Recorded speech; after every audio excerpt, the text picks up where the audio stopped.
Dear Sri Balagopal is going to chair this meeting. Professor G. Moluni, Mr. Subramaniam, my scholars from GIFT, my colleagues, and the friends of GIFT who have joined online for this important seminar on an issue of much contemporary relevance to Kerala. And of course, it is also very important for the country as a whole. We are going to have this particular seminar on entrepreneurial ecosystem, theory and empirical reality in India. The seminar is going to be presented by Professor Jimol Unni. And when we were thinking of a person who could chair this meeting, all of us had only one person in our mind, and that was Sri Balagopal, for obvious reasons. In fact, I have a very difficult task of introducing the speaker of the day and the chairperson, Sri Balagopal. Why I said it's difficult? Both of them are so much prominent in their respective area of expertise. And I can even talk for another 1.5 years about both these individuals. And that might defeat the whole purpose.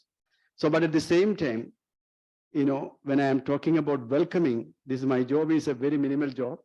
It's of welcoming.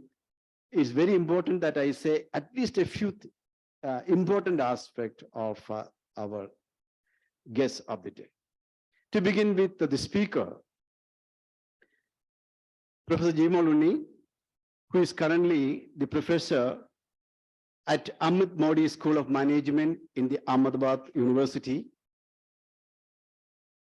Her earlier positions, just before that, she was the director of IRMA. And prior to that, she was a professor in Gujarat Institute of Development Research. And I must say that there is something that bonds us together because we have the same alma mater. She was my senior, with due respect. I must welcome you by highlighting some of your important achievements as an academic. I must say that everything that an academician would like to aspire are there in the biodata of Professor Jimol Unni. Author of 6 highly rated books, numerous publications in the national and international journals, important positions, be it in the member of the Niti Aayog committee and expert group on liberating data for monitoring policy and monitoring that is appointed by Niti Aayog. Then, I don't want to talk about various committees. She is also in the board of number of academic institutions. Till recently, under her leadership, she was the chairperson of the Indian Labor Economic Association, and in Itanagar, the recent Labor Economics Conference, much was talked about it. It's a great gathering, and I can keep on going in the soft and hard terms. Let me stop at this. And Professor Jimol, I must also place on record, I was under the impression that you were here when you were participating so actively in the PhD orientation program, but you were online. That simply means that your online or offline presence doesn't make a difference. We most warmly welcome you to this seminar, and also I must thank you for agreeing to deliver this particular seminar. Okay, welcome to you. Now, as I said, we could not have got a better person than Sri Balagopal to deliberate on this issue and to chair this issue. Sri Balagopal is a very different person, that's everybody says, but I would say he is unique. Why? Because, today's newspaper, you have read about IAS toppers, and he was 1976 IAS. Within a matter of 6 years, he resigned from IAS, a very rare event, make him unique in the first point. Then he started an industrial unit in Kerala, a place which is known to be nothing would happen. That is the general feeling. And he took the technology not from an established foreign company, but from Sri Chitira Tirunal Institute of Medical Science and Technology, an unproven technology. He took it with the help of NRDC, KSIDC. He developed that unit to today, something like 1,600 people working in that unit. It became a joint venture with Thermo Penpon. This is the largest company in the world making blood bag systems. And he doesn't stop there. He's currently the chairman of the Federal Bank. And he has written, his IAS experience, he has written us 2 important books, which I found it very fascinating to read.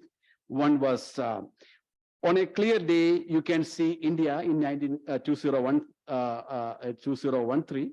And The View from Kollam, A Day in the Life of a Sub-Collector. And under the then Sri Chandrasekhar, he worked for the Civil Supplies Corporation. Maveli and Markets, another book. And his latest book, which is with me, I have a copy of it, Below the Radar. He explains that in India, in Kerala, manufacturing is possible. In the last Kerala budget, only 2 individuals' names were announced. Only one was AKG, and second was Mr. C. Balagopal. Our Honorable Minister quoted him, and he cited his book in his. So, Sri Balagopal, thank you. I know you were here more than once, and we were very fascinated by your jokes and your insights. The way in which you put things is very different. And I would like to have a discussion on this book in the near future over here. And I most warmly welcome you to this gathering. Now, I think I must also note the presence of Mrs. Padma Subramanian. I'll be very brief about her. Again, you can go on talking. She is my guru's wife. And here is the typical case of how a supervisor's wife should be. In fact, I know my supervisor is a very tough person, and hers also, in fact. And she was a shock absorber. No, you do not know.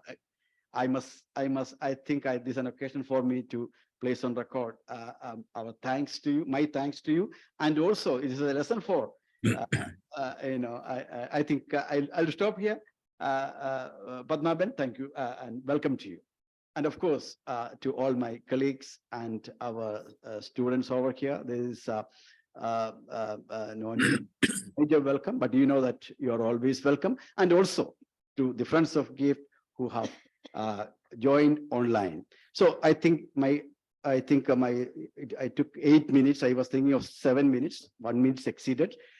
With my apology, I request Sri Balagopal to chair this meeting and conduct the proceeding. Over to you, Sri Balagopal. Thank you, Professor Joseph. I hope I am audible. Very much audible. Okay. Thank you. I'm very glad to have this opportunity to participate in a seminar, economic seminar, on a very, I would say, a rare subject, which is entrepreneurship, because we rarely come across this in the economics discourse. And that's very unusual because the entrepreneur is sort of omnipresent in every sector in the economy, but somehow neglected in much of the literature and in the economic discourse. Entrepreneurship has been long recognized as an important factor in economic development.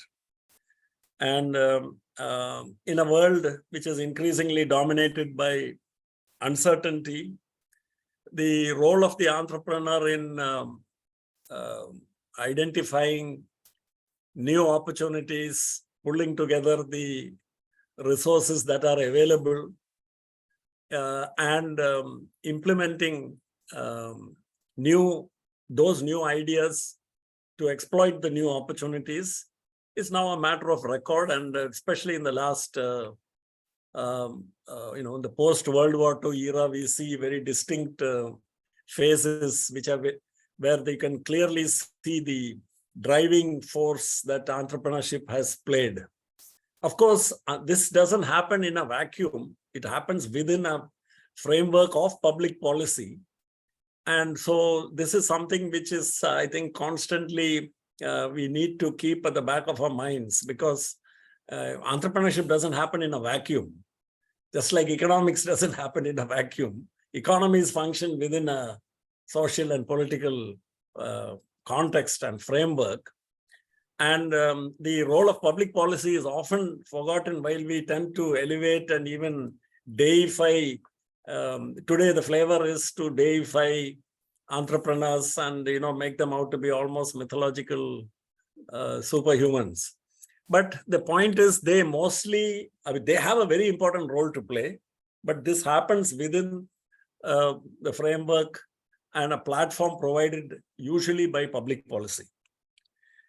Now, in the literature, there have been many attempts to explain entrepreneurship, and mostly they have been found to be wanting in one respect or the other. I'm sure there are those of you who are present here are far more competent to discuss the theoretical efforts to understand and explain entrepreneurship.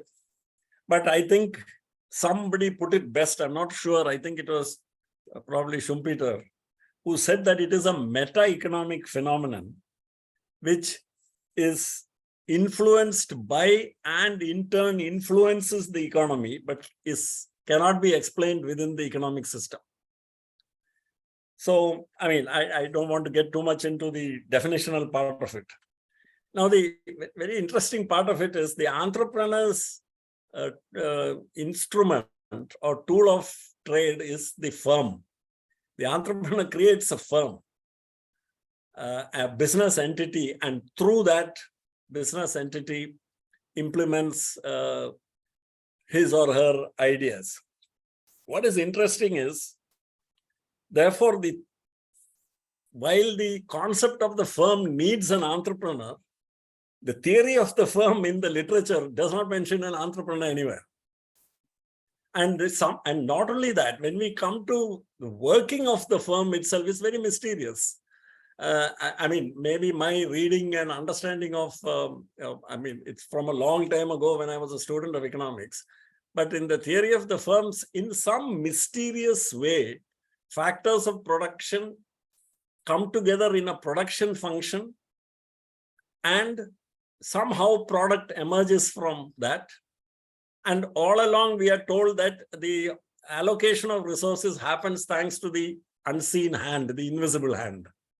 So every day, the mythology of the firm is that within this system, there is a constant negotiation between sellers and buyers going on. And that is how the allocation of resources happens within the firm. But actually, is that the case? The firm is a very defined entity. It's a legal person. It owns resources, owns property. And within the firm, my experience is all decisions happen by fiat, by administrative fiat. There is no market forces at work within the firm. So within the firm, say whether it is a firm of 10 people or 10,000 people, and whether the revenues of the firm are 10,000 rupees a month or 10,000 crores a month, the allocation of resources, etc., which happens within this entity called the firm, happens by fiat, by administrative fiat. And economic theory has very little to say about that. Has almost nothing to say about that. So, therefore, I see huge areas which are waiting for people like I mean, all the young people gathered here today, and the paper presenter, Jimol Unni, people like her, scholars like her, to come and fill in these gaps and improve our understanding of how does an enterprise work, how does production work, how does a firm work, how does an economy work, and and hence then we'll be able to probably understand the role of the entrepreneur. Just one more point I will say before I hand over the floor to the speaker is, let's just take an example of Kerala. Professor K.J. Joseph referred to my recent book, Below the Radar. The subtitle of that is The Untold Story of How Modern Manufacturing Grew by Stealth in Kerala. Now, there is a deliberate use of certain words there, which I won't get into now. But the point of it all is very interesting. These 50 enterprises which I have listed out in this study, and some of which are mentioned in some detail, and two of them who are studied in more detail in 2 chapters, these 50 are all in manufacturing. They all were started after the late 1980s, and they were started mostly by first generation industrialists. So some of them came from planting families, some of them agri families, some of them came from trading families, some were like me, ex-bureaucrat, ex-official government employee, etc. So there was very little common between them. Second, they all started small. They were not part of a family enterprise.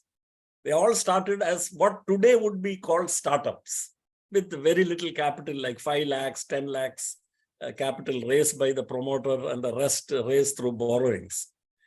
And they have all grown to, over the years, organically grown to significant size. The company I started today is about 500 crores, employs 1,500 people in the factory, and is today recognized as one of the largest single location manufacturers of blood bags in the world. It exports its products to 50 countries.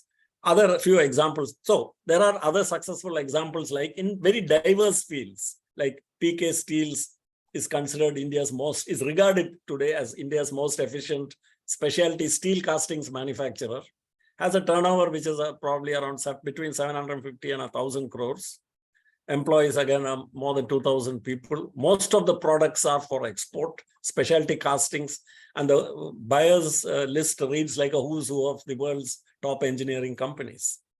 Then there is a company like SF4 Technologies located at Kakinada, which is one of India's largest hardware electronics exporters. If one discounts the Wistrons and the Foxcons and these completely knocked down imports which are just assembled and then labeled as manufactured in India, if one ignores that, the largest electronics hardware exporter from India is SF4 Technologies in Kakinada.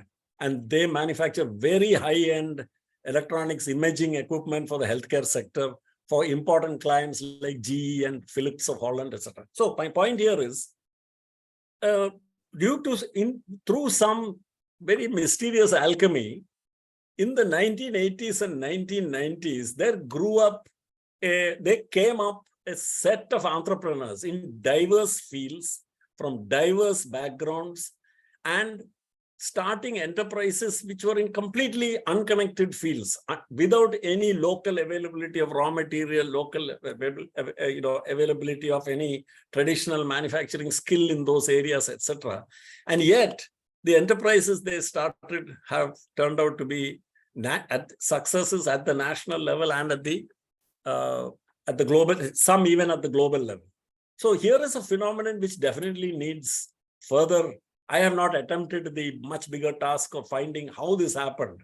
I think people like Professor G. Moluni and many of you who are present here today need to look into this. This is a very productive area for research, because based on these research findings, we will have better public policy then which can come forward to ensure that the correct conditions are created for more such units to come up. Anyway, I'm looking forward to much more light being shed on these and related subjects by this paper on a very interesting subject, entrepreneurial ecosystem, theory and empirical reality in India.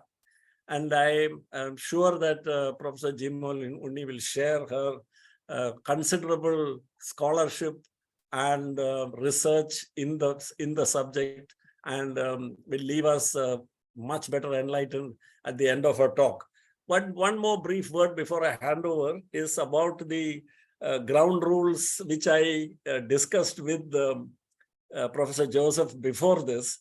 Since we have a hard stop at 1 p.m., I understand that the paper presenter will have between 30 to 40 minutes for her talk, and this will be followed by a Q&A. And the rules for the Q&A will be informed. Not very onerous rules. It is just that those who wish to raise questions raise their hand, and Professor K.J. Joseph will decide on the order, because he being present there will decide on the order in which of the questions can be taken. So without further ado, I request Professor Jimol Unni to go ahead with the paper presentation. Thank you very much. Thank you, Professor Joseph, for this very kind introduction, and Professor Sri Balagopal for all this very interesting discussion. And Professor Balagopal is a true entrepreneur, so I can hardly say anything to you which you don't know.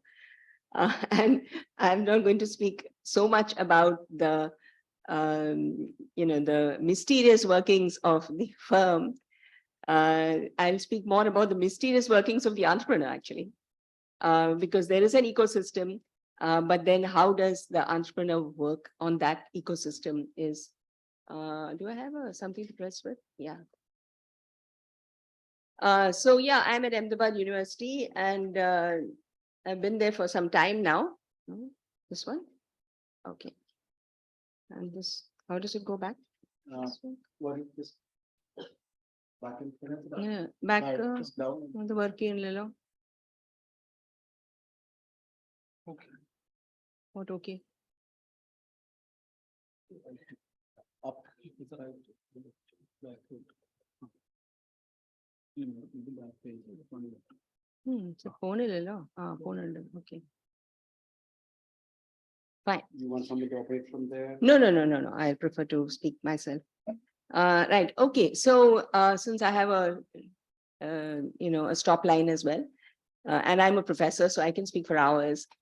But I'd like to change your ground rules a bit, and you're most welcome to ask at any point in time when the question strikes you. So yeah, I will. So why do we talk about entrepreneurs, and what is my interest in entrepreneurship? First and foremost, we all know that. So I have this book, Women Entrepreneurship in the Indian Middle Class, with the 3 authors actually, and all spread all over the world: Vanita, Ravikiran, and Swati. We started this book when I was in IRMA, and it took a long time. We wrote it and rewrote it, and the reviewers of the journal, the book publishers, they asked us to rewrite it and so on. So there are many chapters in this book which talk about different segments of the entrepreneurs and the enterprises, the large enterprises, the formal, informal enterprises separately, and also about the entrepreneur. So I'm actually picking up one of the chapters in this book. I hope, Joseph, you have bought this for your library. If not, you should. So, and Sri Balagopal, I would also suggest it's available online. You take the other copy. Yeah, I don't have a copy.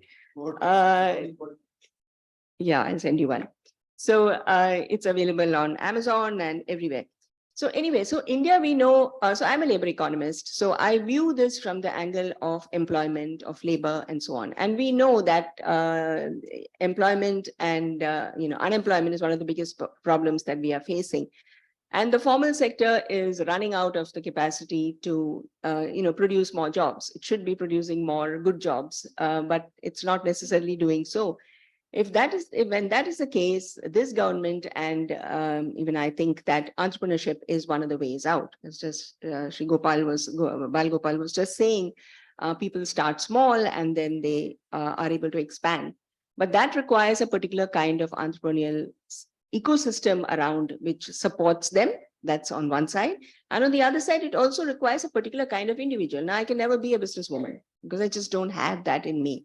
So we will be looking at some of the traits of that kind, which now, why my interest in entrepreneurship? I've always been interested in the very small enterprises because I think that is the small enterprises which are left out in policy. They are even not considered as entrepreneurs. They're considered as self-employed, with the result that there are fewer and fewer policies which address them or support being given to them. And also, let me say that a lot of these are such small enterprises could be women. They would get categorized as self-employed and then ignored. They will be categorized as home-based and ignored. And so then they are not there in the policy dialogue. They are not there in the in the system which can help them. The other reason why and that has been my struggle all the time, even if I'm talking about definitions of formal, informal, I would focus onto this segment of the people, because even the workers get more support. There are trade unions which support them. There are member-based organizations which might support them. Not that they're doing very well, but still. But when it comes to the self-employed and own account enterprises, they're just not important. And as economists, if they die, we are happy because it means that they're inefficient in the economic theory. Those small enterprises that die, good, they are inefficient. So let them disappear. What happens to that human being? What happens to that entrepreneur? So that's one of the reasons why it doesn't get the policy support that it should be getting. The other reason why I started is that, first and foremost, data on entrepreneurs' enterprises is very limited. So I, in this book, have used various data sources. And the one that I'm going to talk to you about today is the Global Entrepreneurship Monitor, which is worldwide. So I've taken the India India data. At that point in time, we were using 13, 14 data. It comes out every few years or every year, maybe, in different countries. So that's the Global Entrepreneurship Monitor. And in that year, it was seen that India was at the bottom in terms of the proportion of entrepreneurs that we have. Nothing to do with men and women, just general entrepreneurship we were ranked one of the lowest in that thing. So then my question was, why is it that we are so low when all other countries are having so much more proportion of entrepreneurs? Where are we? So what is that reason for that? Also, of course, my consistent belief that, you need to focus your attention on the smaller enterprises as well, improving their scale, their technology. Improving their scale requires improving their technology, credit availability to them, and also support in terms of training and so on. And, some kind of government assistance and support as also comes out in some of our results in this book. So that is my reason for having gone through all this. So now to come to what the literature says. So this team of researchers which did this book, we had management people in it and economists. So we have reviews on this thing, which are being reviews on entrepreneurship and women entrepreneurship, which are cited very heavily these days because there are a lot of people working on entrepreneurship now. So a lot of that is looking at the management literature. So if you look at the, I think I have skipped some. Is this going back or forward?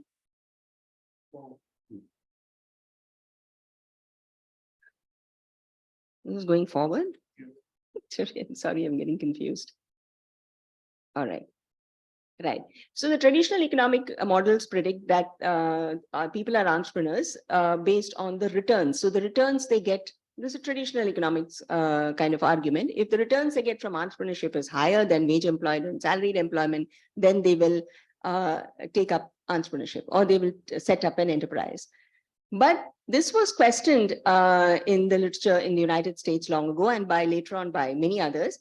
That in reality, only a few entrepreneurs really succeed and most of them fail, or they just remain there with very low incomes, meager returns. So the puzzle there is, why do these enterprises which get low returns remain there? I mean, why do they remain there as enterprises? Why don't they shut down? As economists will be happy, like I said, if they shut down, because they're inefficient. So this puzzle actually contradicts the normal entrepreneurship theory that entrepreneurship is pursued purely because they find an opportunity and there is a profit orientation and a motivation for that. But in reality, there could be a whole lot of other reasons why entrepreneurship is taken up. Now, in the management literature, they basically look at entrepreneurship at using two core questions they ask. Who starts a new business, and what are the non-financial preconditions for? That means, is it innovation or is it an opportunity, or what is the reason why they started entrepreneurship? And most of the management literature is then looking at that. And then they broadly came to a consensus that, entrepreneurship is the creation of new activity. So it goes around that whole thing. Is it innovation or is it an opportunity that they found the reason why they started entrepreneurship?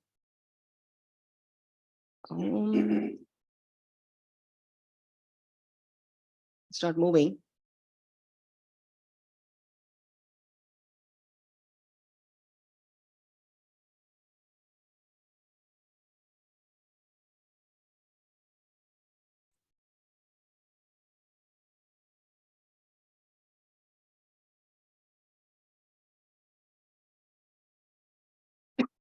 Oh, all right. So that was the management literature. If you look at our chairman spoke about Schumpeter. Now, Schumpeter is one of the persons who is said to have spoken first about entrepreneurship in the economics literature. All right. So Schumpeter, so economists attribute the idea of entrepreneurship to Schumpeter. In 1934, in the Theory of Economic Development, he said that the key role of innovation by entrepreneurs is the reason why and how a dynamic change takes place in the economy. Because he was basically talking about business cycles. Why do economies fall down? Why do economies grow? And if they go down in a depression, then how do they come up again? That was one of the business cycles is what Schumpeter was trying to look at. And he speaks about what he calls creative destruction. That is, enterprises should also die out and then new ones should be coming. And that would be the impetus for the business cycle to turn, to go down and come up again. So innovative entrepreneurs is the key to the process of reviving an economy. You're pumping in something into the economy and that economy revives again. That's the way he looked at it.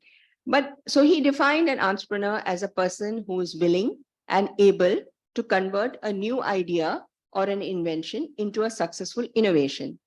And that is the essence of entrepreneurship, is the discovery of new economic opportunity. So he's basically the two things again, innovation and opportunity. And that's how a new business comes into being. But at the same time, he defined entrepreneurs into three categories. And these three categories were innovation entrepreneurs, arbitrage entrepreneurs, and need-based entrepreneurs. Let's go to Schumpeter, right? But according to him, innovation entrepreneurs are the actual entrepreneurs because they create that disequilibrium in the economy and forces a revival of the economy. Arbitrage entrepreneurs are basically who are entering it. It's like they're like brokers. They enter it when they see the event there which they can take advantage of, and they're entering it. Need-based entrepreneurs are the people who are doing it because they are constrained by various things in society, including maybe their education levels. They're not able to get into a formal labor market, or they're not able to get into a proper job. And so they take up entrepreneurship. And ultimately, this is very, very common in developing countries.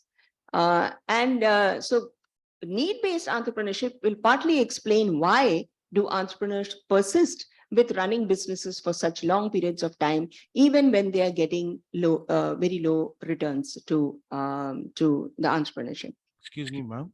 Yeah. Ma'am, I just have a observation. So when we say, Please introduce yourself, please. yeah, Unless it's a clarificatory question, if you can reserve for the end, if it is a clarification, please go ahead. Please introduce yourself. Sure. Can I go ahead? Yes. Yeah. Yeah. So when you say about need-based entrepreneur, is it like addressing a need of the society or the economy, or just for just like another for his living, he is taking Yes. entrepreneurship? Correct. As need-based entrepreneur is that person who is doing it out of necessity. Okay, so he's not addressing a need or anything of the No. society. Okay, Right. okay, sure. Thank The management literature also talks, so the idea of women entrepreneurship didn't exist at all. It was considered as a neutral. Entrepreneurship is neutral. you. Okay. Till the 30s, till the 70s. I'm not answering your question. I'm continuing with the, but then the management literature found that entrepreneurship is not so gender neutral. It is gendered. And entrepreneurship is can be embedded in families. So to that extent, they are constrained and also pushed, both pushed and pulled by the families and the society in which they are existing. And entrepreneurship can then result from a necessity as well as from an opportunity. So you can have entrepreneurships pursue the goals for something beyond economic gain. They might be pursuing it partly because of a need and partly because they see some social reason for undertaking that enterprise. So when you're looking at women entrepreneurship, something that we strongly argue in this book, it doesn't just matter that he is going to go for an opportunity or this thing. There's many of the women-based are kind of social enterprises. They're going for that because they find something which the society requires needs to be done, and they go for that. I'll give you a couple of examples of that towards the end of the thing, because we also did a number of case studies which are there in this, spread out in this book as well. So, like I said, in traditional neoclassical economic theory, the choice of an entrepreneurship is based on an expected utility function. I don't know how many economists are here in this room, and that you're gaining from the income for work under the conditions in which you are working. But then there are people who have distinguished between entrepreneurship's attitudes and entrepreneurship abilities. So developing the choice of being self-employed based on a utility maximization model of human behavior. So an individual behavior that they identified were attitude towards your work, attitude towards risk, attitude towards wanting to be independent of an employer, and also based, of course, on the income, which is the traditional economic way of looking at it. So we are now going to look at models where we take up these characteristics of the individual entrepreneur and look at why the person could be taking up entrepreneurship from the side of the behavioral traits of the entrepreneur. And what I've written down here are some of the results in the last thing, which also Douglas and Shepard are showing. So we are trying to explain the puzzle of why do people enter and remain in entrepreneurship, even if they are getting low returns. All right. And there are a series of authors there who have talked about this. And there's this very interesting paper in the Journal of Economic Perspectives. If anybody is interested in Journal of Economics Perspectives often gives reviews of topics. Forget about entrepreneurship. The topics that you people are working on, also you should scan the Journal of Economic Perspective. Sorry, every now and then I turn into a professor. So, so the three characteristics that we talk about why they might continue in entrepreneurship. One is, of course, a preference for risk, because they get a utility out of taking the risk itself. They are less risk averse and are attracted to the possibility that taking more risk will give you more gains in terms of incomes, returns, and so on and so forth. They can fail as well by taking more risks. The other thing is that maybe they're just overconfident. They just think that they're more self-confident and more overconfident, and they just think that they have the ability and the entrepreneurial ecosystem around them is good enough for them to be able to start an enterprise and continue. Even when they are going with low returns, they still have this confidence that they have the ability and the optimism with regard to the conditions which are existing, because ultimately this whole entrepreneurship, as our chairperson was trying to say, it is based on what is happening inside the firm, yes, but it is also based on what is happening in the macro situation. So when you have a boom, you'll see more entrepreneurs as well, because everybody is going up and this fellow is also going up because the demand overall in the country is increasing, spoken like an economist.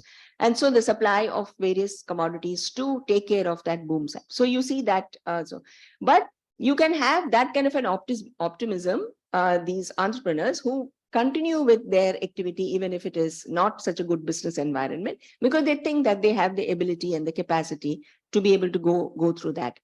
Makes him ignore the fact that the entrepreneurial ventures can fall, or they can start small and never scale and just remain small. There's a possibility, but that some internal trait in them makes them continue to be there. And the third thing that this literature talks about is the non-pecuniary benefits of being an entrepreneur. So that is generally explained in terms of, I want to be my own boss. Now, I live in Gujarat, and I've lived in Gujarat for a very, very long time. Now, Gujarat is the place for self-employment. I never saw self-employment entrepreneurship as I saw it in Gujarat. If you go from Kerala, you'll see the difference. Every single human being has some business by the side, even the ones that used to work in my institute. If nothing, they'll buy something cheap and sell. They will buy this cheap and they'll sell it. And what is the spirit of the entrepreneur? I'll never do anything if somebody pays me 1,000 rupees. I'll do it free, but I won't do it for 1,000 rupees. But these entrepreneurs who are basically doing trading, they, even a 10 rupee thing on this pen makes 2 rupees also on this pen is something to, to create an enterprise out of. And then from that, they can grow or not grow. So stationery, you can buy and sell and so on. But one of the things that help them, this non-pecuniary benefit, is one is that I want to be my own boss. I'll do this, but and earn little. Now the share market, why does it work so well in Gujarat? Because they are willing to, buy and 2 rupee badega. If it goes up 2 rupees, they'll sell and then they'll buy again. If you ask me if I'm getting 2 rupees, will I buy? No, I won't. Thank you. Well, what do I do with 2 rupees? Sort of thing. But then that 2 rupees plus 2 rupees plus 2 rupees, they become millionaires, and we become just what we are today. never go any place. That's an entrepreneur who has this instinct, to be take advantage of a situation, and also the idea that I want to be my own boss. What can motivate them is, of course, having mentors, having a mentor, or having somebody who talks to them and they're able to share their fears, and gives them advice on how to. So the role of a mentor is something that is spoken about a lot here. What does this mentor do in the case of these characters who are these low meager returns people? It helps them to negotiate certain uncertainties in the market. Now, even as an economist, you or whatever you people are going to be by terms of as academics, you need to know the field of academics, what's happening there, what can help you, what cannot help you. So if you have a mentor, it helps. Even if your professor helps you, it helps. It is even much more important for the entrepreneur to have a mentor, help him to negotiate the difficult situations that he or she is facing. And so it motivates the person to continue, and to uncertainty, some amount of uncertainty is taken care of through that process. So these are the 3 things, and these are the 3 things which I'm going to get into a model using the entrepreneurship model, global entrepreneurship monitor data. And as most of you are PhD students, others are, aspirants to going for masters and going further up. It might help you to think in terms of how to actually a model. All right. So in this global entrepreneurship data, they actually, you can download it, okay, from their sites. They define 2 kinds of entrepreneurs. So most of the time, the entrepreneurship or enterprise data hardly tell you anything. The enterprise data will tell you what inputs they bought, what outputs they got, what is the profit, and that kind of thing, and it stops here. But this data set, and including the World Bank's enterprise survey data, they have a whole lot of questions on innovation. They define innovation in different ways. So if you use multiple data sets, you can actually, look at different angles of whatever. In this case, I was talking about entrepreneurship. But whatever your topic may be, if you look at multiple data sets, they give you, different variables. Basically, if you're a researcher, you're looking for variables. So you'll be able to look at different characteristics, looking at different data sets. And this particular data set gave us this very interesting questions they were asking about the direct questions about opportunity-based entrepreneurs and necessity-based. We use the World Bank enterprise data also to look at opportunity and necessity. And there what we did is we defined, because they had a very, very interesting characteristics of innovators. They were defining innovators in 2-3 ways: product, service, and so on. And then, new product or designer for new product, some things they had. So there we defined opportunity entrepreneurs as those who had had an innovation, and we opted for some parts of that innovation, and then we looked at opportunity. But here they're directly asking this question: the main or partial motivation for taking advantage of a business opportunity, or those who are seeking better opportunities than their current jobs.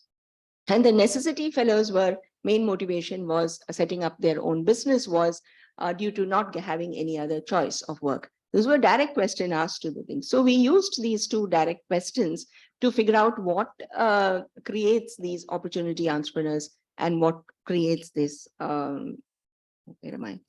Yeah, necessity-based entrepreneurs. So this is something that came out of this. So my interest is always in gender. I always have gender as available in anything I do, because it really tells you the component of women here may be smaller. The proportion of women entrepreneurs that you find here may be smaller, but it still tells you a lot about what's happening within the system of whatever system you might. It might be labor, it might be health, it might be education, it might be anything else. But if you disaggregate gender, you'll get a completely different picture for the men and the women. So here we found that the opportunity entrepreneurs tended to be in the upper income distribution. This is the distribution of income on the left-hand side, the y-axis. And these 3 are non-entrepreneurs, opportunity entrepreneurs, and necessity entrepreneurs on the extreme right. So, and these are the male sample and the female sample. So we found that opportunity entrepreneurs were more likely to be in the upper income groups, and they were more likely to be male. Not that much, but still 43% of the male and 35% of the female were opportunity entrepreneurs.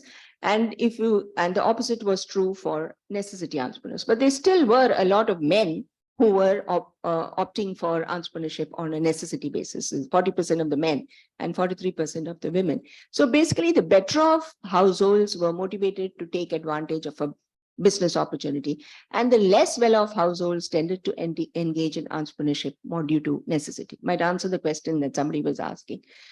It makes a lot of sense if you just think about it, forget about models, forget about anything. It makes sense because that person from a better off household has more standing power. If you think like an economist, then if you have more standing power, why do you have high unemployment rates in India? In your state?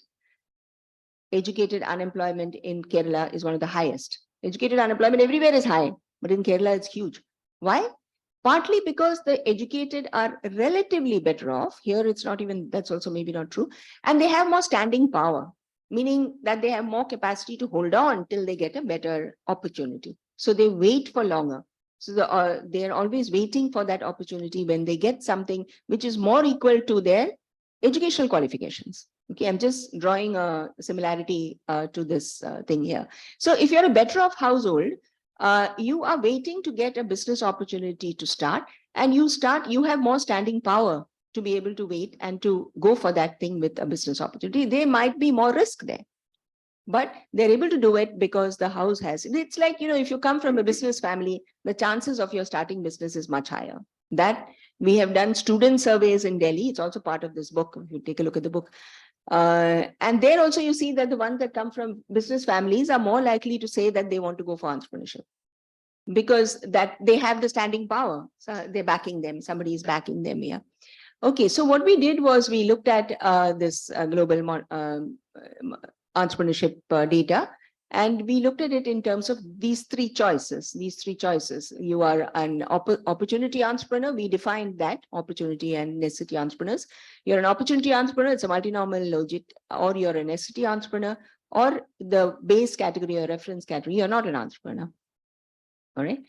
So this was the model that we ran, where you're a logit with these 3 things, where the submerged category is being a non-entrepreneur. So whether you're an opportunity entrepreneur or non-necessity entrepreneur, based on the question that the entrepreneurship monitor had asked. And you're looking at a vector of owner characteristics and a vector of behavioral traits and a vector of individual firms. So basically what are you doing? You're controlling for his own traits, in the sense that his age, gender, of course, I think we've taken it separately, and yeah, and age and other characteristics of the household. If the income was there, like there might be, that was one of the variables we used. Behavioral traits is what we're going to analyze. Okay, that is our variables of interest. And individual firms, that is the size of the firm, the product of the firm, that is the industry group of the firm. These are all control variables, all right, which you are putting in order to be able to control for those variables, and then look at the variables that is, you are interested in. So these were the three things we were interested in: risk taking, confidence or overconfidence or self-confidence, and non-pecuniary benefits as that of a role model. And we defined, so what do you do if you're doing a model? You have to define variables for these things based on the data that you have. We're not inventing that data. We're not asking the questions ourselves. So risk-taking is the capacity of an entrepreneur to take risk, which motivates him to undertake this business activity that may or may not have high returns. So what we defined, again, a lot of the work that you do will become based on the data that you're able to get. So here we were able to, there was a variable called fear of failure. So it is really the opposite of risk-taking, right? It is the risk averseness of a respondent. That is, he is less likely to take risk. So fear of failure, having the fear that would prevent him from starting his own business. So now does that risk-taking help or not help this opportunity and necessity-based persons?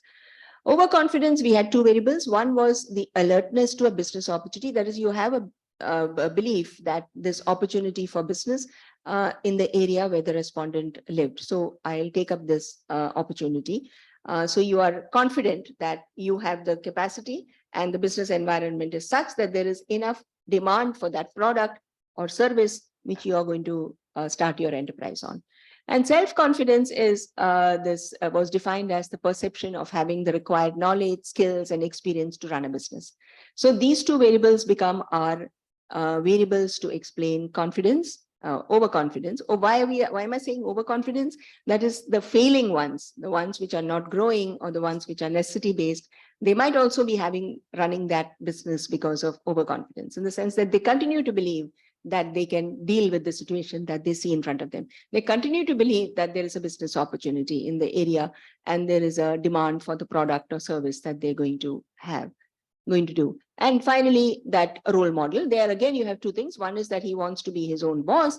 And the other thing is that he has someone who started the business helping him, who's a role model, who will help him to negotiate that entrepreneurship, because that procedure of setting up an enterprise and holding on to it is more difficult than even setting it up. And then you have a series of control variables. These are individual characteristics, controls, which I had said earlier: your age, your highest level of educational attainment, the household's income, and whether they were in the lowest, middle, or upper percentile. So that's just controlling for all that, because those three variables on top are the variables of interest to us, the behavioral traits. So these are the results which we can't see too much, but I'll explain it here. So the first trait was risk-taking, right? And don't worry, I'll end very soon. So the women entrepreneurship did not follow the expected behavior of risk-taking. They were less risk takers. The opportunity entrepreneurs were more likely to be the men, and they had less of a fear of failure. But when it comes to necessity entrepreneurships, women were entering the business in spite of the fact that they say that they have fear of failure. So they are risk averse, but they're still entering the entrepreneurship, and they are doing, and those people who are generally, it's a question of how high your significance is and how your value is. Men are also doing that, because there were a lot of necessity-based men entrepreneurs as well. But they, in spite of having risk of failure, they were taking up this entrepreneurship. So mostly risk-taking people were, that trait was more a male opportunity-driven entrepreneur, and they were from the better off households, as I did show you in the graph, where in the better off households were more likely to have men take on opportunity entrepreneurship. So one of the ways to explain this low returns to entrepreneurship is through the fact that these necessity based entrepreneurs are coming from those low income households, And they're taking up this entrepreneurship in spite of the fact of fear of failure. They don't have the risk. They are not risk averse. They are more afraid of risk, but they're still taking it up partly because of this necessity. So when you split the entrepreneurs into these kind of variables, or in terms of whether he's taking up an opportunity or taking up his necessity, then you get a better understanding of why people are there. Everybody is not there because they want to scale. They're not there because they want to make huge amounts of profit. It's a great thing that if they can move from 1 crore to 500 crore, terrific. But even if they can't, they're still hanging on to it. So there are reasons for doing that. And one of these things is this necessity thing. So in spite of fear of failure, you will be doing. So this is one of the case studies we did, Binu Vadera. And she was very interesting. One of the reasons I came to her was that when I was the director of Institute of Rural Management, this lady was a alum. And I met her, alum from the Institute of Rural Management. So she's a very interesting case. What she runs is a cab service for women with women drivers in Delhi, and she calls that Sakha cabs. So she comes from a well-to-do household. She did management at the Institute of Rural Management in Anand. And she worked in various places in various NGOs, including in Uganda. And when she was traveling around, she was also the head of the Action Aid or something in Uganda. But the interesting thing is when she was traveling around, she found that many of the cities were having women cab drivers. And then she came back to India, she lives in Delhi. And then the safety is a huge issue in Delhi, less so in our South Indian states.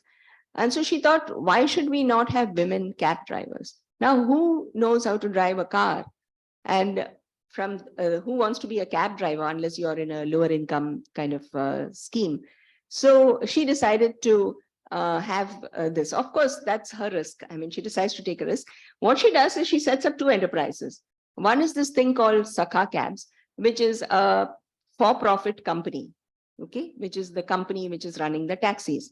And then she set up, now the question is, where do you get women drivers? Because that's her purpose, women drivers for safety of women in Delhi.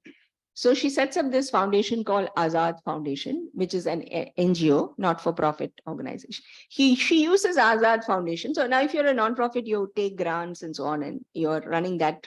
It's not on a profit motive. So she gets the women of lower income households who are willing to be cab drivers, trains them to be drivers, and then hires them in Sakha Cab. And then she runs this enterprise. So of course, then there's a long story written about her. She was an Ashoka Fellow. You know, Ashoka Fellows also do entrepreneurship. That is, you get a fellowship from Ashoka Foundation. So Ashoka Foundation, some of the fellows and some of her IRMA, alums helped her to fund particularly this Azad Foundation. The other thing is a for-profit. So you have to run it and make money yourself. So this I thought was a very interesting case of this lady. We have many other such women from IRMA. There was this other lady, she calls it Travel Another India. What does she do? She goes to the communities. I have not taken the case here, but we did that case. She goes to rural areas and she sets up basically a hospitality venture. We visited one of them called Hudko or something like that in Kutch. She gets the community around in the villages to take up this thing. She helps them to set up this enterprise, which is basically a hotel. In Kutch, there were tents. Very often there are tent setups. And then she trains them and all the workers in the village to run a hospitality thing and take up the tourism around that. So Kutch has the white desert and many things that you can see around in and around Kutch. Professor Unni, After a while, yeah, I'm running out of time. Yeah, I think you should wrap up in about 5 minutes. Sure. And then she hands it over back to the community. Then she leaves. So now these 2 women, they are not those who are looking there. Of course, they found a business opportunity, but they're not the ones who are looking to scale. They're not the ones who are looking for profit. They're the ones who are running social enterprises. So the motive there, even if they might be in some sense opportunity entrepreneurs, they are running it for a different motive, right? So this is the Binu story. And then the other two traits we had was overconfidence and non-pecuniary benefits of having a role model. Almost everyone told us, and also this data shows us that having a role model is one of the behavioral, one of the traits that they require to be able to explain that we explain the necessity entrepreneurs really require role models. But women entrepreneurs almost always emphasize this kind of entrepreneurship. And having everybody, whether they were men or women, they all said that you have to have confidence in yourself and self-confidence to be able to run a business. Definitely, as you won't. Like I said, I would never run a business. I don't have that confidence, nor the business traits. And having a role model or a mentor who helps you through negotiating those uncertainties. All this comes out of those models as well, other than the literature. I have another case here, but I will stop. So there's another very interesting lady who started electric vehicles called Ampere Vehicles Private Limited. But I think I will just stop here. Yep. This is the case of Hemalata. Yes. Okay. So, Professor Unni, have you concluded? Yeah. So basically, I'd like to say that one is without, so there are other chapters which we've done here where we say that, the informal enterprises, the smaller enterprises, the small and tiny and micro and motor enterprises you have, those, we have run similar models like this using NSS data from informal enterprises data. They tend to, the ones that expand and which succeed rather than contract and disappear are the ones which get one support from the government, who use internet, who get internet, who are using internet services actually, and who are registered with a local authority. So all of that means something. It means that they are getting an entity, they are able to go forward and, maybe get loans and so on. So these are some, and support from the government, some kind of an aid from the government helps these kind of people to continue. And the other thing is, of course, networks and social support. So many of the people told us that they had support from their husbands or the family and so on. But then there are also people who said that they were getting support. I have seen a chamber of commerce of various countries, of various states, various towns. They actually start a mentorship program for women entrepreneurs from the women entrepreneurs that they have in the chamber of commerce. And so that gets them to, that helps those women, they mentor them and then help them to set up enterprises and go. So mentorship is a really very, very important thing. After all, you have all these incubation centers. IIM Ahmedabad right next to me has a very, very successful entrepreneurship, they call it CIE, Innovation and Entrepreneurship Center. And they use their alums of IIM Ahmedabad to mentor entrepreneurs and startups. So that is done at a very high level. But can we visualize things like that for people at lower level and smaller enterprises and tiny enterprises, which would help? Yeah, I'll stop here. Thanks. Okay. Thank you, Professor Unni. I think this has been a very, for me particularly, it has been a very insightful talk that you have given, and many ideas I have taken. I am a incorrigible note taker, so I have already filled up 3-4 pages in my notepad with notes. But and I have so much to ask, but then I don't think that is appropriate at this stage. I want to immediately open the floor to the participants, and I'm sure they'll be having many questions. So I request the participants to ask questions, preferably make it brief and let it be a question, and so that we can give as many people as possible a chance. I would also suggest to KJ, since KJ, Professor Joseph is going to do the selecting of the and curating of the questions, to probably group 2-3 group some questions together so that Professor Unni can respond to them as a bunch rather than each one individually. So over to you, Professor Joseph. I think it meant over to all of you here, not to me. Yeah, I meant to the to the No, participants. what Sri Balagopal said is, now the floor is open to you, and please raise your hand. And there are some chats in the, those who are online may please put your questions in the chat box. We'll read it out for Professor Unni. Yeah. Yeah, those who are online can also ask. I think it doesn't prevent you from, just like what someone already did. It was nice. That's such clarificatory question. Yeah, it's open. Yeah.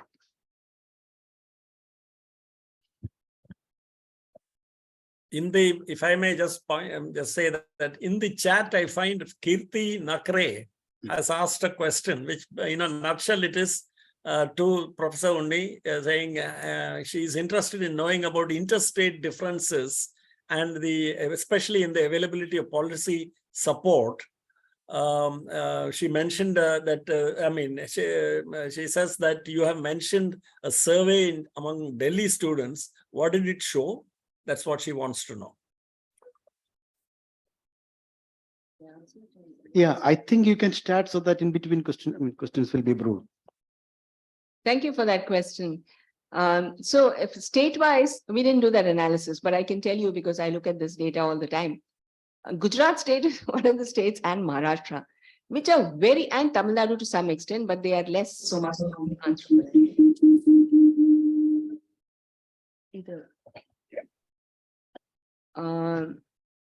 Yeah, so the Gujarat state is very proactive with regard to entrepreneurship. So there, even their IAS officers and their ministers and, they literally have lobbies in Delhi.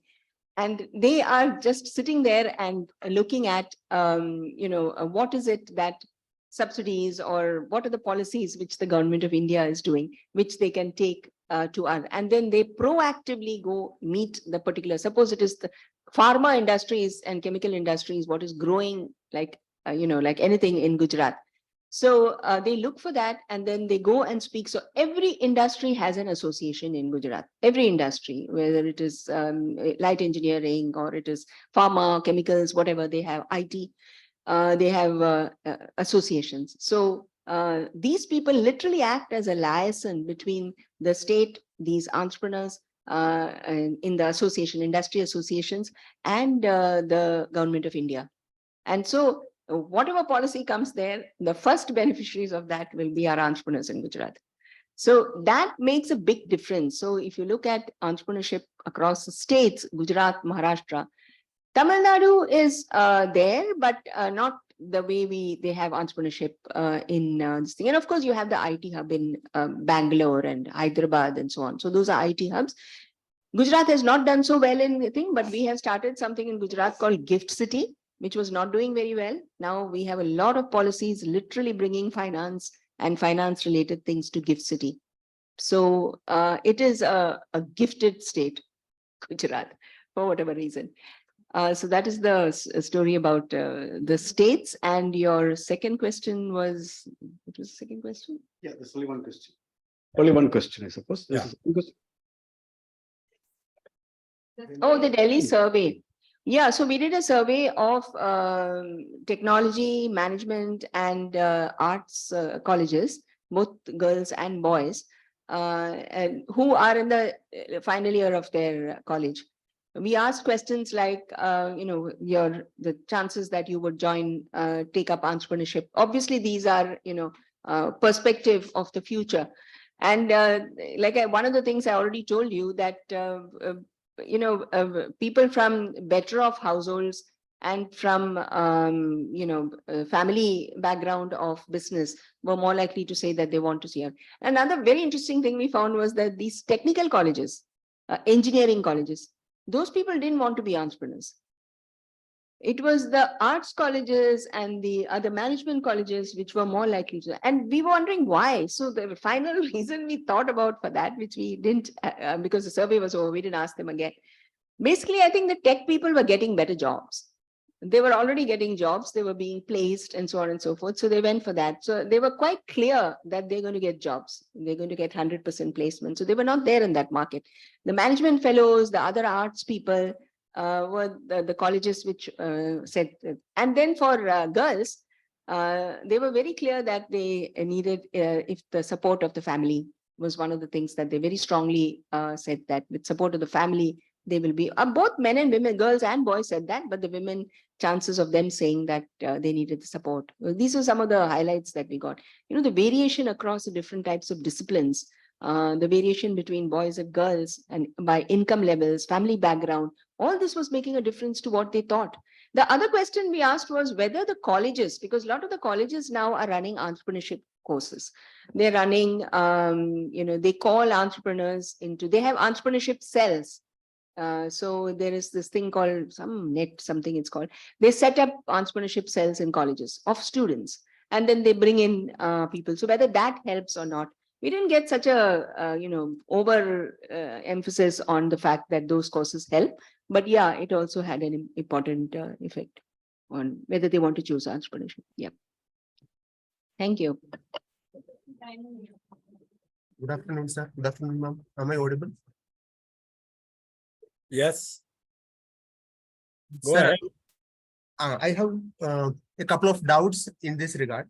One is related with the theoretical underpinning comes under the entrepreneurial economics or entrepreneurial culture. In your presentation, ma'am, you focused on the behavioral aspects on one side and the pure theoretical framework that is developed by Schumpeter on the other side. Is there any other heterodoxian perspective, especially heterodoxian perspective, is matched with the theoretical underpinning or the conceptual framework of entrepreneurial economics in a broad manner? That is one of my doubt. And another doubt is related with the empirical reality. So you told that some states have more initiatives for the entrepreneurial culture, but looking in our curriculum or the courses that is already available, especially in general higher education level or technical or professional higher education level, whether our courses are promoting this entrepreneurial culture. Last 2-3 years, obviously, some state governments, including government of Kerala, also started some initiatives to develop this entrepreneurial culture. But whether it is applicable to all the sessions of the society or all the sessions of the people, that is another doubt. Thank you. Thank you.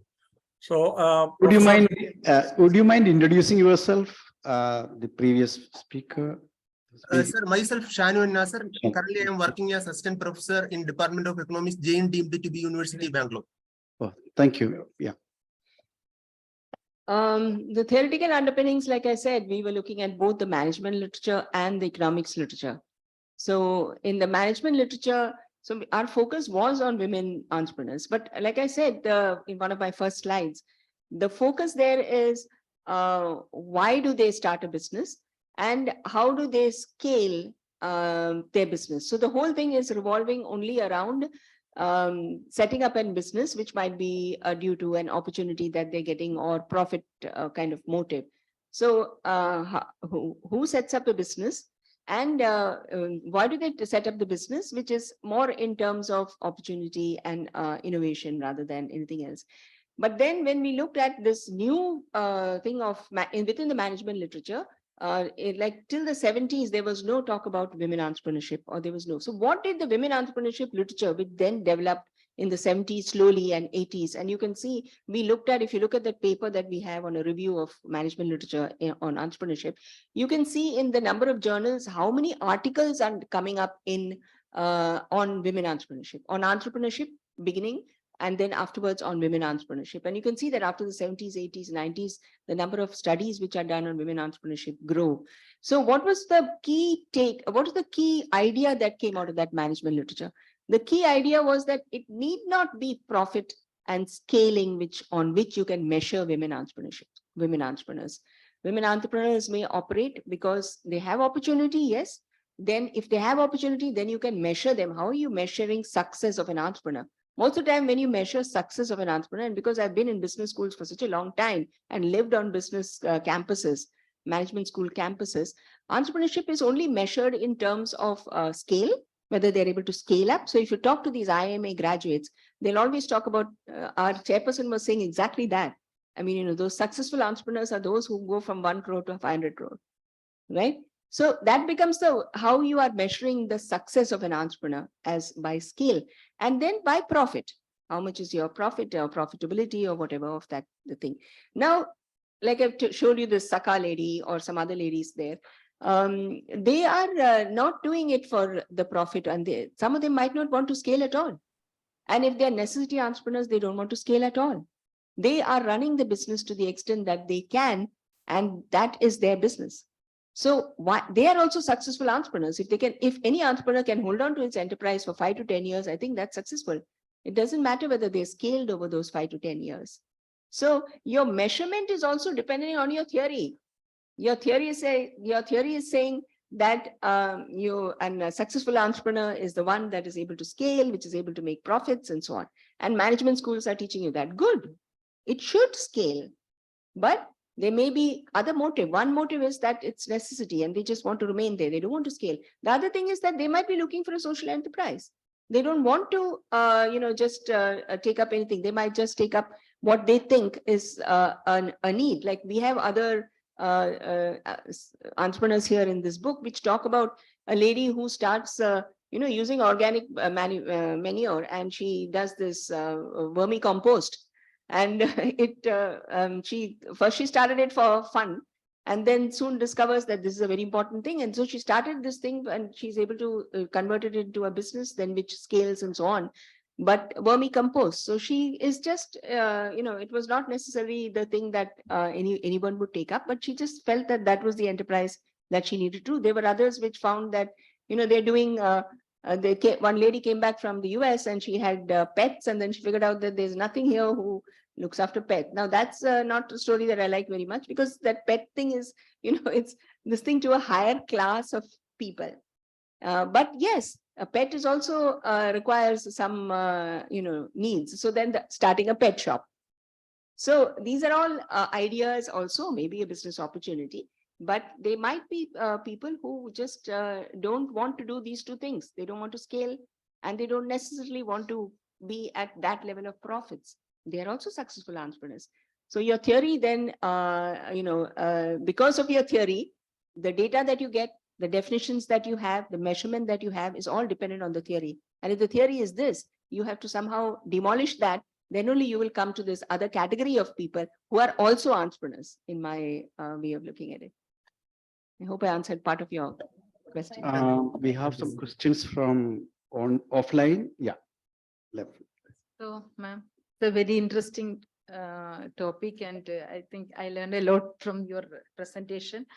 Actually, I would like to share some of the issues of Kerala. Actually, in Kerala, the Kudumbashri entrepreneurs, there are I think more than lakhs. And most of them are running their business more than 5 to 7 years or 10 years. So can we call them as a successful entrepreneur, and their scale is low? Definitely, but there, let's say that very strong government support. Okay, I've seen a lot of these Kudumbashri entrepreneurs, and also I've seen in Thrissur, I enjoy going into the rural areas and, looking at what kind of activities are happening there. There is this thing called group farming. They call them joint liability groups. They basically started self-help groups. They take, Kerala has this problem. It was my MPhil thesis, incidentally, in Center for Development Studies, where, I'm the senior of your Professor Joseph. My MPhil thesis was about cropping pattern in Kerala and the changing cropping. This is in the early 80s, where we saw this shifting from paddy towards bananas and coconut and other things. Diversified many industries now. Yes. Many. No, so in this group entrepreneurship, supported by Kudumbashri and also by the local panchayats, they take over the lands which are being left fallow. So one of the big things you see now, earlier when we came to Kerala, there would be lush green paddy fields. And most of the paddy fields in Thrissur and those areas, or it's just lying. The construction industry also they have been engaging now. They've been taking over. Yeah. So definitely Kudumbashri is running very well, and it is getting, but remember that thing, support from the government, and a government which supports that enterprise. We don't have a Kudumbashri in Gujarat. Okay. So we don't have, Kudumbashri was originally a poverty elevation program. I've seen Kudumbashri when it first started. It was a small little poverty alleviation For program. women entrepreneurs also. And I've That's very seen important. women entrepreneurs who were, doing just digitalizing RTO records. I've even seen that done by Kudumbashri. Yeah. Pasha. Hello, ma'am. Thank you for your presentation. It was really nice and informative. So, one observation I would like to make from your presentation was it was interesting to see that in your graph, since we're talking about the middle class household, it sort of there was no variation within men and within women. When you talk about no entrepreneurship and then need-based and opportunity-based, so that sort of defied the traditional economic theory between wage and return. So I would like your, opinion on that. And also relationship and gender of the role model, could that be an important factor in this, whole picture? And also there could be some special cases where women, it may seem voluntary that they are sort of not wanting to scale up, but there might be, other characteristics at play that sort of molds them into thinking that, okay, maybe I don't want to scale up. So these are my questions. Thank you. So on the role model thing, I'd like to say that we didn't get, at least in this data set, whether the role model was male or female or so on. So that's something that we can't answer. And the variation in particularly, there is a large variation in the opportunity between the genders and the income levels. But in the necessity thing, there was less variation. So that means there are a lot of men also in most of the business, most of the income brackets, which are necessity entrepreneurs. So it's not like necessary entrepreneurs is a woman thing, right? So necessary entrepreneurs are existing, people who think that they are doing it not because they are not able to get anything else. But if they are supported, and they can also grow into, more profitable enterprises over a period of time. Yeah. We have 9 more minutes. I think perhaps if you want to conclude at 1 o'clock, we will leave to chairman, to the chairperson, and I have some questions which maybe at the end, before thanks, I will take it for the lunch table. Since Okay. our chairperson wants to leave at 1 o'clock, let us be disciplined. Yeah, over to you, sir. And for you also, please remember, your job is actually a double role. In fact, you know that double role, discussant and chairperson. Yeah. So thank you. And, this has been a very interesting session for me personally, because this is a subject on which I have had an interest for quite some time. So just before I just want to make a couple of responses to some of the points raised by Professor Unni. One of those was the explanations about why enterprises linger on despite poor performance, despite low returns. And some answers were offered by her. But this is not only at the lower end of the size spectrum. Across India, I find this happens even in SMEs, so which are of reasonable scale and size and investment. So here based on experiential and some anecdotal information, what I can say is the answers fall into two broad categories. One is that in India, it's very difficult to wind up a business. It's very difficult to shut down a business.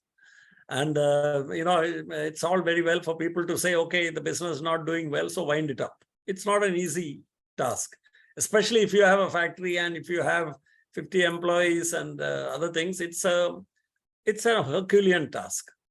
And therefore, many enterprises keep limping along because of the fact that there simply seems to be no other way out.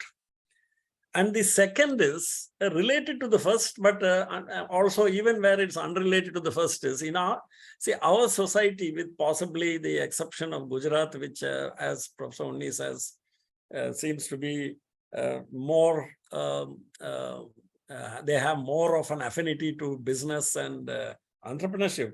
In most of the rest of the country, there is a stigma on failure. And this is inculcated right from our education, from our school education system itself. You know, as you all know, if sometimes you go in to visit a friend and you think there has been a death in the family, actually all that has happened is that their 10-year-old daughter has not done well in her Hindi paper in the term exams, internal exams of the school. But from judging from everybody's expression, so failure, this conditioning in our country. So can you imagine if somebody has gone and taken a loan and started an enterprise and it has not, it's not working? There is a lot riding on it. I personally have been in that position where when there were a few years when my enterprise looked like it was going to fail. And I could see that even, you know, friends and others did not want to, were trying to distance themselves from me. It was not my imagination. I actually felt it, because of the fact that I was treated as a failure. So I think one of the reasons why we have this this kind of twilight zone, a phantom zone, where so many companies continue to linger on despite the fact that they are, for all intents and purposes, dead, but they seem to be in a kind of phantom state. So that's one.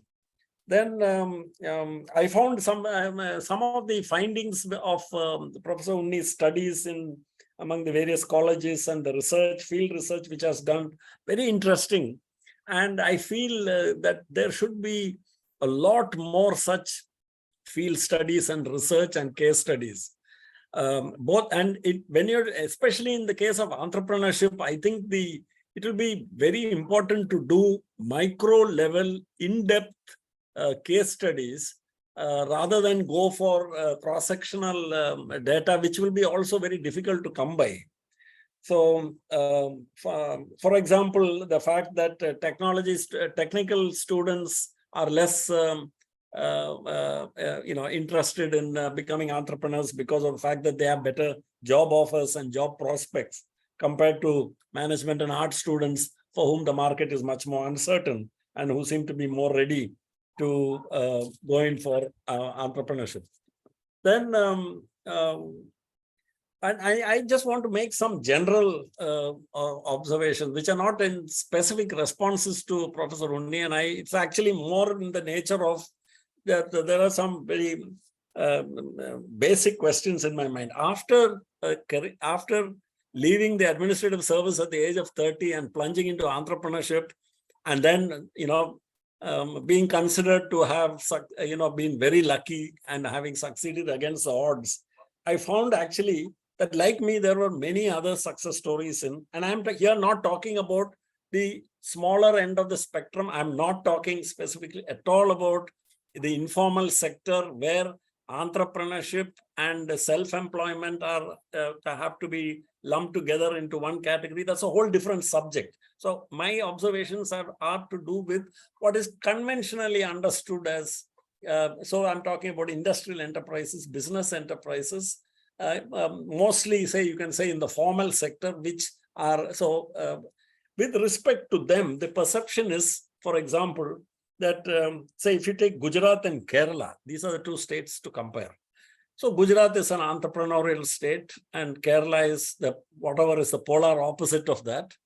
And everybody thinks the outcomes in both states should explain this, one of these basic differences between these two states.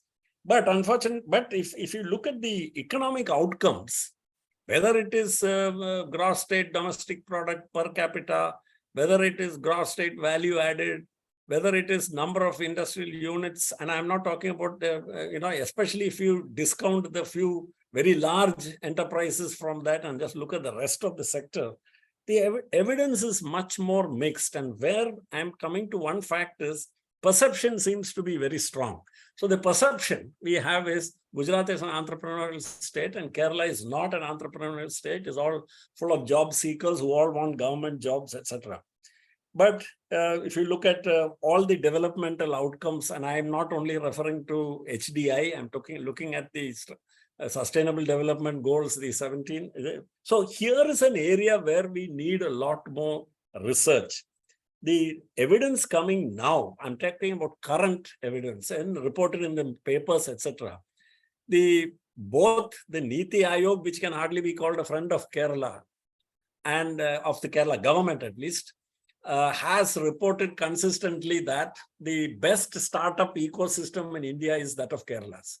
And this has also received recently, 2 days ago, an international recognition in terms, and this is outcome based. It's not just program based, it's outcome based in terms of the number of new enterprises registered, new startups which have gone for Series A funding, which have been able to scale to the next level, etc. So that's one. Second, very interesting piece of information. When people discuss Kerala, even in the media or socially, one of the characteristics of Kerala is supposed to be, showing that the Kerala model is failing is people want to leave the state and go, especially they want to go abroad for studies and go abroad for jobs. Now, my information, current information is that the state which is far ahead of Kerala in that respect is Gujarat, where almost every family has somebody who is abroad or wants to go abroad. And anecdotally, there is some incredible evidence which is there of families which are doing business here, but still you find the young people want to take up any job in Canada or in the US. So I'm saying this is something, the perception here of Kerala, so people are ready to believe that this must be because Kerala is failing in some way. But when the same thing happens in Gujarat, there is no such perception. It seems to be, the explanation will be something else. Then, so I think in terms of the informal sector and where the non-formal sector where the entrepreneurship is more necessity driven, but at the same time it's very powerful, is a subject on which many commentators across the world are beginning to look at, because the feeling that entrepreneurship is a phenomenon which is very highly developed in, say, the developed and the affluent countries, and is not there in the underdeveloped countries, or the developing countries like India or middle income countries like India, is not true, because like many commentators like Ha-Joon Chang of Cambridge and all that have pointed out in many memorable talks that you want to see entrepreneurship, you should just go out and see how the informal sector in India or the dabbawalas in Bombay and there are, it's been so many celebrated case studies across. And like one of the questioners raised, one of the outstanding examples of entrepreneurship at that level is, and which is on a statewide basis, is Kudumbashree. Now, Kudumbashree was supported initially, continues to be supported by the state, and I think that's a very correct thing. But I think to consider that Kudumbashree is, I feel it has struck roots, and that the entrepreneurship bug the seed has been planted in the women, in the lakhs of women who are members of all the various societies and JLGs which have been formed. So I feel here is a lot of ground for research, because otherwise what happens is we are still left with perceptions and anecdotal information.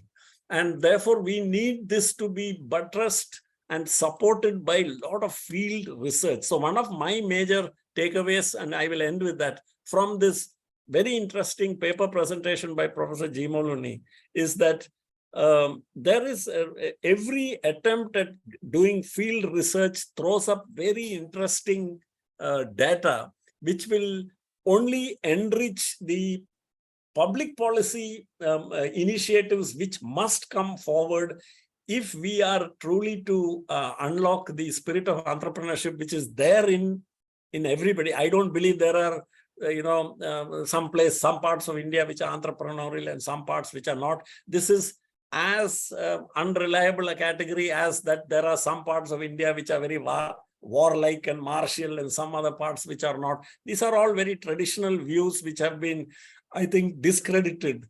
And so we need to now look at these things afresh. From a lot of these comments are coming from my personal experience and observation and not from research or data. So I once again would like to express my appreciation to Professor Jimon Unni for having shown the spotlight on a much neglected aspect of economics and economic activity within our country. And I believe this needs much more research and attention in future also. Thank you. I think that was a marvelous way of summing up the whole thing, and anything which I say will be superfluous, but still I was keeping my fingers crossed, Sri Balagopal, because I was thinking that you will be asking, KJ, what happened to that makerspace inaugurated in GIFT?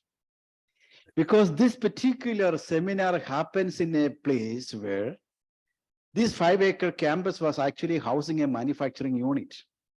And I came over here as a part of my PhD to interview the people. Now, 2 years ago, in fact, I wanted, because now it has become an academic place. Now, my question is we actually inaugurated, and also we worked together with the 1 lakh entrepreneur scheme of the chief minister, involved in training the entrepreneurs during the previous government. And after that, in fact, Sri Balagopal, I'm sorry about it, first name, sorry.